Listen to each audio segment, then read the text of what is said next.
नमस्कार मित्रांनो, सीड्स किचनमध्ये तुमचं मनपूर्वक स्वागत। आज आपण पाहणार आहोत अंड्याची बुर्जी। त्यासाठी 1 चमचा तेल घेतलेला आहे।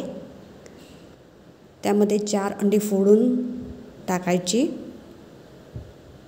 तेल चांगलं तापलं की मग अंडी टाकायची आणि हे असं सारखं मिक्स करत राहायचं।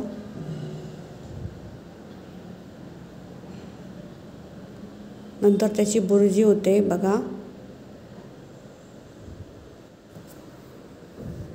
छोटे छोटे पीसेसमध्ये त्याचे तुकडे करून घ्यायचे।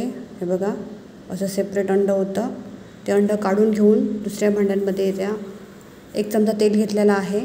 तेल तापलं की कढीपत्त्याची पानं घालायची, अर्धा चमचा जिरं घालायचं, 1 चिरून घेतलेला टोमॅटो आणि 1 चिरून घेतलेला कांदा। आता इथे कांदा मी घालत आहे। कांदा चांगला भाजायचा, 1 चमचा मीठ, नंतर चिरून घेतलेला टोमॅटो टाकलेला आहे। टोमॅटो मऊ होण्यासाठी इथे अर्धा चमचा मीठ टाकलेला आहे।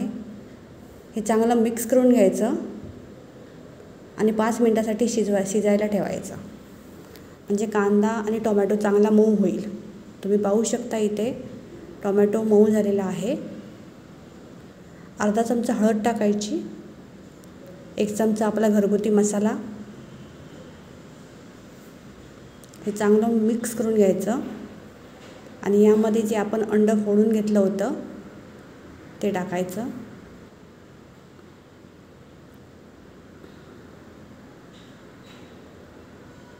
ही रेसिपी तुम्ही नक्की ट्राय करा आणि कशी होते ती मला कमेंटमध्ये नक्की सांगा। एकदम झटपट रेसिपी आहे, टिफिन बॉक्ससाठी एकदम टेस्टी आणि 5 मिनिटात होणारी रेसिपी। इथे मी कोथिंबीर टाकलेली आहे चिरून बारीक, चवीनुसार। आपली बुर्जी झालेली आहे। व्हिडिओ आवडला असेल तर चॅनलला सबस्क्राईब करा। थँक्यू।